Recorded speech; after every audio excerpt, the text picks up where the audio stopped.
çöktü. Elim kolum tutmaz oldu sabah. Bir haber verdiler de babam inanamadım.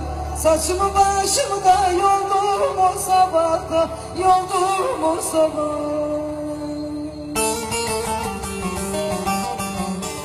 Bir haber verdiler de babam inanamadım.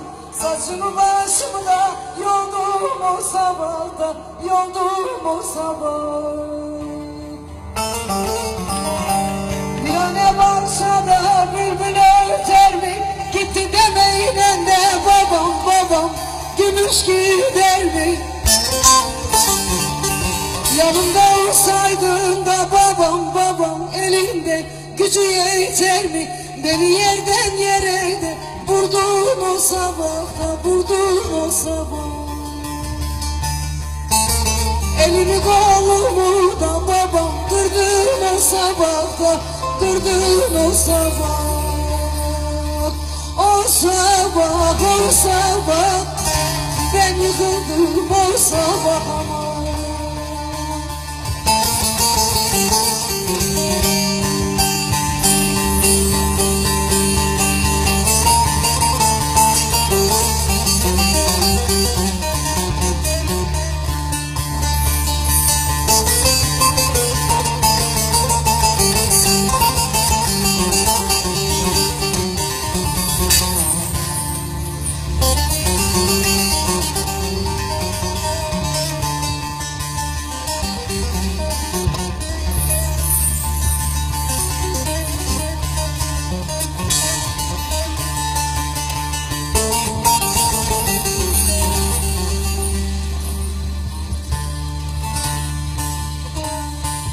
Dert benimle kalsın, çilem doğmasın.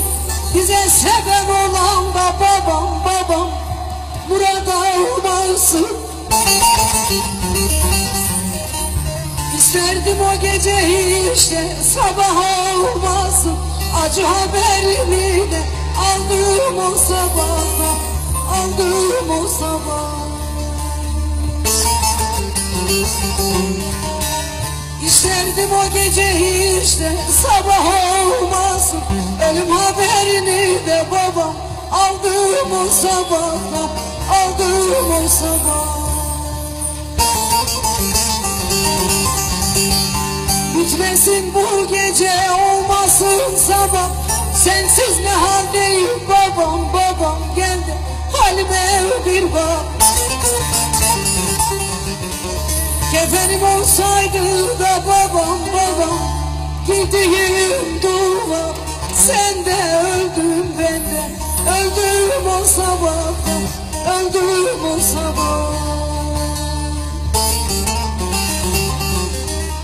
Kefenim olsaydı da babam gideyim dua. Sen de öldüm ben de öldüm o sabahta, öldüm o sabah. O sabah, o sabah ben yıkıldım o sabah.